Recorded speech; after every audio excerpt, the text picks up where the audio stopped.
Today in the Daily Dose, the French and Indian War. When the French built Fort Duquesne near present-day Pittsburgh, the incursion on British colonial soil sparked the 7 Years' War, known by American historians as the French and Indian War of 1754 to 1763.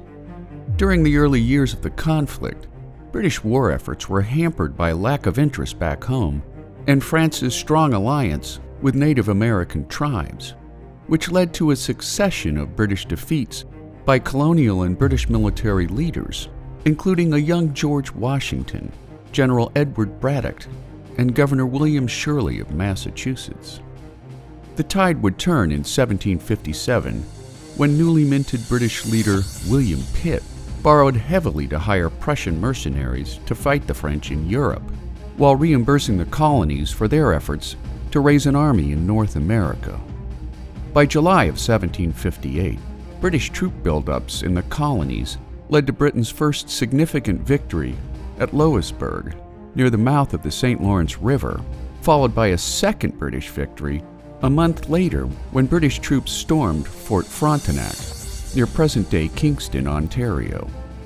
After General John Forbes captured Fort Duquesne in November of 1758, later rebuilt and renamed Fort Pitt, British General James Wolfe overwhelmed the French at the Battle of Quebec in September of 1759, which would ultimately cost Wolfe his life, along with French commander the Marquis de Montcalm. When the British took Montreal in September of 1760, the French lost their last foothold in North America.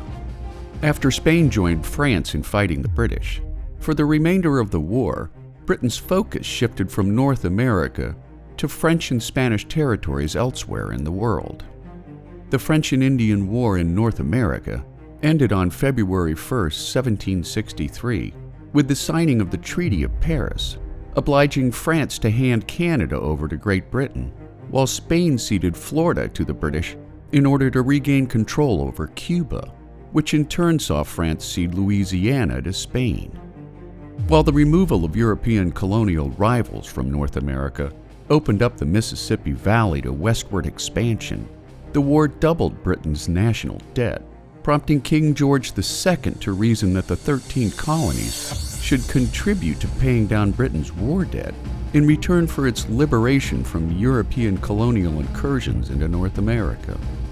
The King's policies would lead to the wildly unpopular Townshend Tea and Stamp Acts, which further outraged colonists under the unifying banner of no taxation without representation, which ultimately led to the American Revolution.